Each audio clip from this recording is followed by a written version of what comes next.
बच्चों, इस वीडियो में हम बोर्ड एग्जाम के प्रीवियस पेपर्स में पूछे गए कुछ इंपॉर्टेंट पैसेजेस का Hindi to English translation exercise solve करने वाले हैं और उसके साथ ही ग्रामर रूल्स और ट्रांसलेशन से रिलेटेड रूल्स को रिवाइज करते जाएंगे। ट्रांसलेशन टॉपिक पर ये दूसरा वीडियो है, पार्ट 2 है। इसी टॉपिक पर मैंने एक वीडियो, इसका पार्ट 1 इसके पहले बनाया है, जिसमें मैंने ट्रांसलेशन के क्वेश्चन को सॉल्व करने की ट्रिक बताई है और कुछ इंपॉर्टेंट पैराग्राफ्स की एक्सरसाइज भी की है। अगर आपने उस वीडियो को नहीं देखा है तो आप नीचे डिस्क्रिप्शन बॉक्स में और ऊपर आई बटन से उस वीडियो के लिंक पर जाकर उस वीडियो को भी देख सकते हैं। अब हम टाइम वेस्ट ना करते हुए सीधे चलते हैं अपनी नेक्स्ट एक्सरसाइज पर। Exercise number 5। इस पैराग्राफ का पहला सेंटेंस है, इलाहाबाद एक ऐतिहासिक नगर है। सेंटेंस में सब्जेक्ट है इलाहाबाद, जिसके बारे में बात की जा रही है, और सब्जेक्ट की इंग्लिश सबसे पहले आएगी, तो इलाहाबाद लिख दिया। उसके बाद हम टेंस देखेंगे, इसमें लगा हुआ है लेकिन कोई एक्शन नहीं हो रहा, केवल इलाहाबाद के बारे में, सब्जेक्ट के बारे में इन्फॉर्मेशन दी जा रही है। तो है के लिए हम वर्ब टू बी की फॉर्म्स यूज़ करेंगे, क्योंकि ये प्रेजेंट टेंस है तो हम इज़, एम या आर में से यूज़ करेंगे। इलाहाबाद के साथ लगेगा इज़, और इसके बारे में क्या बताया जा रहा है, एक ऐतिहासिक नगर है। ये क्या है, एक ऐतिहासिक नगर। तो इसको लिख करके हम सेंटेंस कंप्लीट कर देंगे। एक की इंग्लिश आ जाएगी अ, ऐतिहासिक को इंग्लिश में बोलते हैं हिस्टोरिकल, और नगर की इंग्लिश होती है city. Allahabad is a historical city. दूसरा सेंटेंस है, यह शिक्षा का केंद्र है। ये भी वैसे ही बनेगा। यहाँ पर एक प्रोनाउन यूज़ हो रहा है, और यह जो प्रोनाउन है ये इलाहाबाद के लिए यूज़ हो रहा है, एक सिटी के लिए यूज़ हो रहा है, तो इसकी इंग्लिश आएगी इट। इसके बाद है की इंग्लिश लगेगी इज़, और इसके बारे में क्या बताया जा रहा है कि ये क्या है, शिक्षा का केंद्र।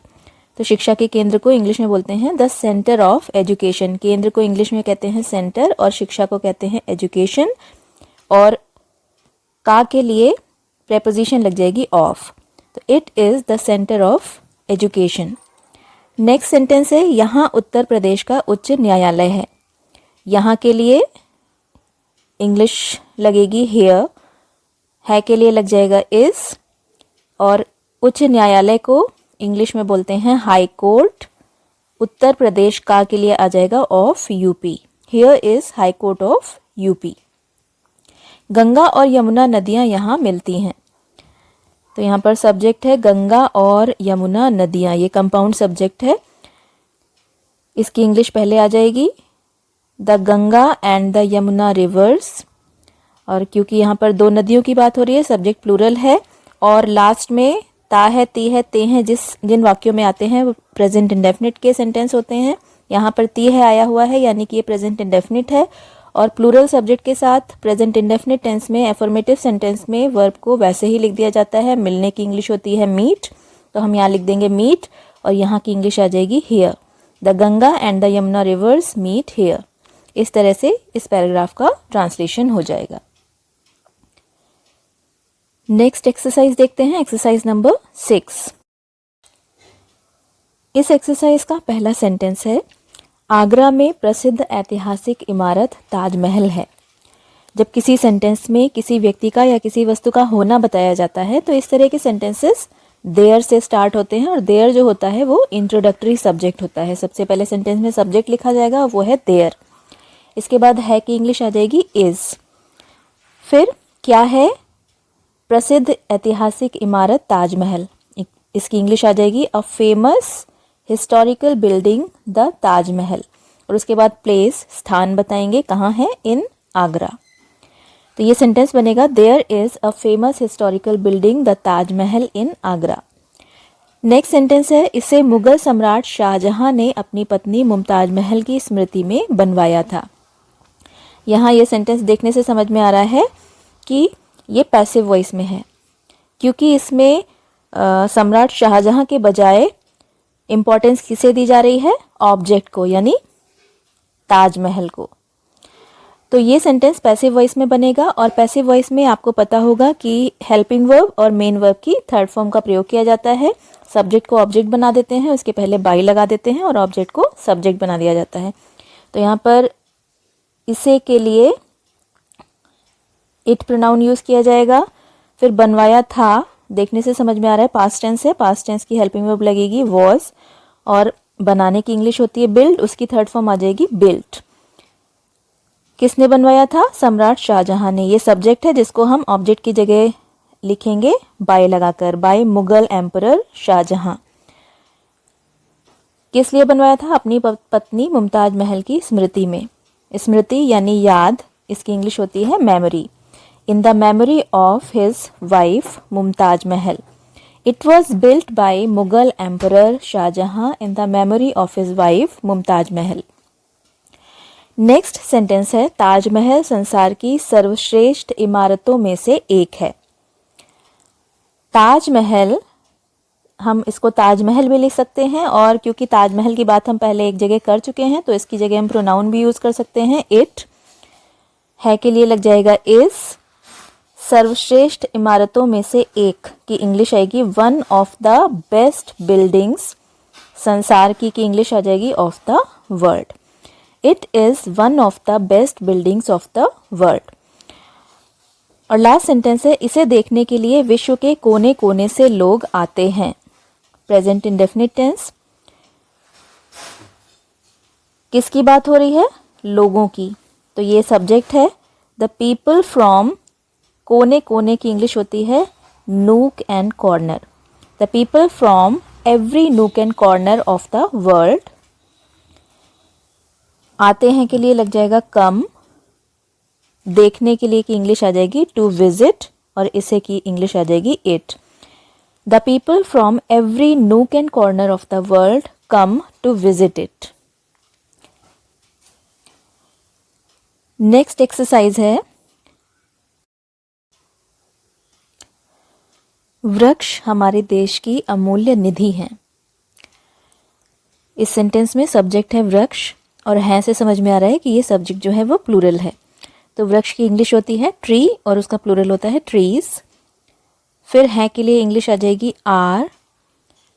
क्या है? अमूल्य निधि। इसकी इंग्लिश आ जाएगी इनवैल्यूएबल ट्रेजर। अमूल्य की इंग्लिश होती है इनवैल्यूएबल, और निधि यानी खजाना, इसकी इंग्लिश होती है ट्रेजर। हमारे देश की, of our country. Trees are invaluable treasure of our country. Second sentence है, वृक्ष हमें केवल ईंधन और फल ही नहीं देते बल्कि वे हमें इमारती लकड़ी भी देते हैं। इसमें यहाँ पर न केवल और बल्कि के लिए एक कंजंक्शन प्रयोग किया जाता है, नॉट ओनली बट ऑल्सो। इस सेंटेंस को हम दूसरी तरह से कह सकते हैं, वृक्ष न केवल हमें ईंधन और फल देते हैं बल्कि वे हमें इमारती लकड़ी भी देते हैं। दो सेंटेंसेस को, दो क्लॉजेस को आपस में जोड़ा गया है न केवल और बल्कि के द्वारा। तो इस सेंटेंस में हमें नॉट ओनली बट ऑल्सो इस कंजंक्शन का प्रयोग करना है, और ये सेंटेंस बनेगा, वृक्ष की इंग्लिश आ जाएगी ट्रीज नॉट ओनली, देते हैं के लिए प्रेजेंट इंडेफिनिट टेंस में हम गिव, प्रोवाइड या सप्लाई, इनमें से किसी भी वर्ब का प्रयोग कर सकते हैं। क्योंकि सब्जेक्ट प्लूरल है तो वर्ब वैसे ही आ जाएगी, ट्रीज नॉट ओनली सप्लाई। फिर ऑब्जेक्ट आएगा, हमको की इंग्लिश आ जाएगी अस। क्या सप्लाई करते हैं? ईंधन और फल। ईंधन को इंग्लिश में कहते हैं फ्यूल, और फल को कहते हैं फ्रूट्स। तो trees not only supply us fuel and fruits, ये आधे सेंटेंस की इंग्लिश हो गई। फिर हमें बताना है बल्कि वे हमें इमारती लकड़ी भी देते हैं। तो बट ऑल्सो का प्रयोग करना है। बट और ऑल्सो के बीच में हमारा सब्जेक्ट आ जाएगा। बट वे की इंग्लिश आ जाएगी दे ऑल्सो। फिर देते हैं कि इंग्लिश आ जाएगी सप्लाई, अस की अस, और इमारती लकड़ी को इंग्लिश में कहते हैं timber. Trees not only supply us fuel and fruits but they also supply us timber. Next sentence है, हमें अधिक से अधिक पेड़ लगाना चाहिए। यह सेंटेंस बहुत ही ईजी है। चाहिए के लिए आपको पता है कि हमें शुड का प्रयोग करना होता है। हमें की इंग्लिश होती है वी शुड, पेड़ लगाने को इंग्लिश में कहते हैं प्लांट। अधिक से अधिक पेड़, मोर एंड मोर ट्रीज, या इसको हम इस तरह से भी कह सकते हैं, we should plant trees more and more. Next sentence है, अनावश्यक रूप से पेड़ों को नहीं काटना चाहिए। तो सब्जेक्ट है पेड़, ट्रीज, नहीं, और नहीं चाहिए के लिए क्या लगेगा? Should not. काटने के लिए होता है कट डाउन, तो यहाँ पर बी लगा करके हम लगाएंगे कट डाउन, और अनावश्यक रूप से की इंग्लिश आ जाएगी unnecessarily. Trees should not be cut down unnecessarily. Next exercise है, वृक्ष हमारे जीवन के लिए बहुत बहुमूल्य हैं। तो ये भी इसी तरह की एक्सरसाइज है जैसे हमने पहले की थी। ट्रीज आर, बहुमूल्य और अमूल्य दोनों की इंग्लिश होती है इनवैल्यूएबल। हमारे जीवन के लिए की इंग्लिश आ जाएगी for our life. Trees are invaluable for our life. Next sentence है, वे हमें फल फूल तथा विश्राम के लिए छाया प्रदान करते हैं। Present indefinite tense. वे की इंग्लिश आ जाएगी दे, प्रदान करते हैं के लिए लग जाएगा प्रोवाइड या गिव। हमको या हमें की इंग्लिश आ जाएगी अस, ये ऑब्जेक्ट है। क्या प्रदान करते हैं? फल फूल और विश्राम के लिए छाया। फल की इंग्लिश होती है फ्रूट्स, फूल की इंग्लिश होती है फ्लावर्स और छाया की इंग्लिश होती है शैडो। और इसके साथ में लगा है विश्राम करने के लिए छाया, तो शैडो के बाद हम लगा देंगे टू टेक रेस्ट। और प्रोवाइड के साथ में प्रेपोजिशन लगती है विथ। तो ये सेंटेंस बनेगा they provide us with fruits flowers and shadow to take rest. Next sentence है, वृक्ष हमें ऑक्सीजन देते हैं। Present indefinite tense. अब वृक्ष की बात हम पहले एक जगह कर चुके हैं, तो यहाँ पर हम ट्रीज भी लिख सकते हैं और इसकी जगह हम प्रोनाउन लगा सकते हैं। क्योंकि प्लूरल है तो यहाँ पर दे लग जाएगा। देते हैं के लिए लगेगा गिव, हमें की इंग्लिश लग जाएगी अस। दे गिव अस, क्या देते हैं? ऑक्सीजन, तो यहाँ आ जाएगा ऑक्सीजन।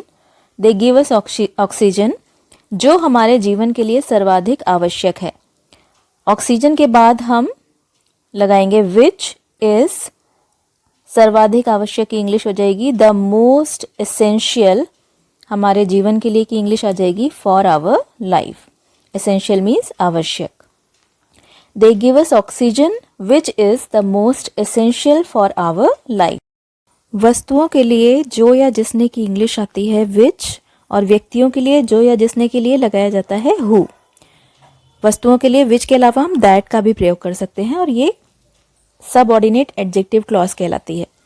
और लास्ट सेंटेंस है, वृक्ष वर्षा कराते हैं और भूमि क्षरण भी रोकते हैं। इसमें भी दो सेंटेंसेस हैं और इन दोनों को इस कंजंक्शन के द्वारा जोड़ा गया है, तो ये कंपाउंड सेंटेंस है। पहले हम पहले सेंटेंस का ट्रांसलेशन करते हैं। वृक्ष वर्षा कराते हैं, प्रेजेंट इंडेफिनिट टेंस है। और कराते हैं लिखा हुआ है, करते हैं नहीं लिखा है, तो यहाँ पर कराते हैं की इंग्लिश आ जाएगी कॉज टू रेन। सब्जेक्ट की इंग्लिश पहले आ जाएगी ट्रीज, फिर कॉज टू रेन, इसके बाद कंजंक्शन लगाएंगे और की इंग्लिश एंड, और दूसरे वाले सेंटेंस को ट्रांसलेट करेंगे भूमि क्षरण भी रोकते हैं। अब क्योंकि हम सब्जेक्ट एक बार लगा चुके हैं और हम कंपाउंड सेंटेंस बना रहे हैं, तो अगर हम सब्जेक्ट को दोबारा नहीं भी लिखेंगे तो भी वो सही माना जाएगा। तो यहाँ पर हम एंड के बाद लिख सकते थे ट्रीज रोकते हैं के लिए लगाते स्टॉप, और भूमि क्षरण के लिए लगाते सॉइल इरोजन, और भी के लिए टू या एज वेल।